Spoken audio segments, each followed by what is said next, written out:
ഓല ആ പിക്ചറിലുള്ളത് എൻ്റെ ബേബിയാണ്. അത് ഞാൻ എടുത്ത എൻ്റെ ഫസ്റ്റ് പിക്ചറാണ്. അപ്പോൾ ഇന്ന് നമ്മൾ ചെയ്യാൻ പോകുന്നത് ജങ്ക് ജേർണലിംഗ് ആണ്. ഇതിന് വേണ്ടിയിട്ട് കഴിഞ്ഞ കുറച്ച് നാളുകളായിട്ട് ഞാൻ എനിക്ക് കിട്ടുന്ന ബിൽസും റെസിപ്റ്റ്സും ട്രാഷ് പേപ്പേഴ്സും ഒക്കെ ഇതും കളക്ട് ചെയ്ത് വെക്കായിരുന്നു ജങ്ക് ജേർണലിംഗ് ചെയ്യാൻ വേണ്ടിയിട്ട്. ഇനി നമ്മുടെ ഇന്നത്തെ ജേർണലിംഗ് കുറച്ചും കൂടി ആർട്ടിസ്റ്റിക് ആക്കാൻ വേണ്ടിയിട്ട് നടുവിലുള്ള 2 പേജസിൽ ഞാൻ കുറച്ച് ഫ്ലവേഴ്സ് വരയ്ക്കുന്നുണ്ട്. എന്നിട്ട് ആ ഫ്ലവേഴ്സ് കീപ്പ് ചെയ്തിട്ട് അതിൻ്റെ ചുറ്റുമുള്ള പേപ്പേഴ്സ് ഒക്കെ ഞാൻ കട്ട് ചെയ്ത് മാറ്റുന്നുണ്ട്. ഇനി 2 സൈഡിലായിട്ട് 2 ടൈപ്പ് ഓഫ് ട്രാഷ് പേപ്പേഴ്സ് ഞാൻ ഒട്ടിച്ചു കൊടുക്കാണ്. പേജ് ഫുള്ള് കവർ ചെയ്യുന്നില്ല.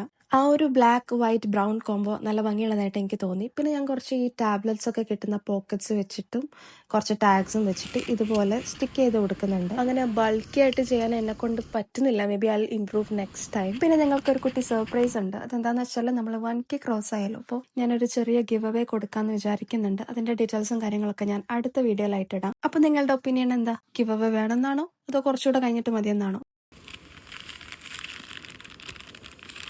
പിന്നെ 1-2 പേര് എൻ്റെ അടുത്തൊരു കംപ്ലൈന്റ് പറഞ്ഞിട്ടുണ്ടായിരുന്നു. എന്താന്ന് വെച്ചാൽ എൻ്റെ ചാനൽ നെയിം അടിക്കുമ്പോൾ കിട്ടുന്നില്ല. ദാറ്റ്സ് ബിക്കോസ് നിങ്ങൾ 2D ടൈപ്പ് ചെയ്യുന്നുണ്ടാവാം. It's called moon child delulu എന്നാണെങ്കിലും മൂൺ ചൈൽഡിനും ഡെലുലുനും കൂടിയിട്ട് ഒറ്റ D ഉള്ളൂ. അതൊക്കെ കൊണ്ട് തന്നെ ഞാൻ കുറച്ച് കൺഫ്യൂസ്ഡ് ആണ്. ചാനൽ നെയിം മാറ്റണോ വേണ്ടയോ എന്നൊക്കെ. സോ എനിക്കത് പറയണമെന്ന് തോന്നി. നിങ്ങൾക്ക് വല്ല നെയിം സജഷൻസും ഉണ്ടെങ്കിൽ കമന്റ് ചെയ്ത് അറിയിക്കും. ഈ ജങ്ക് ജേർണൽസിൽ നമ്മൾ പെർഫെക്ഷനിസം ഒന്നും നോക്കത്തില്ല.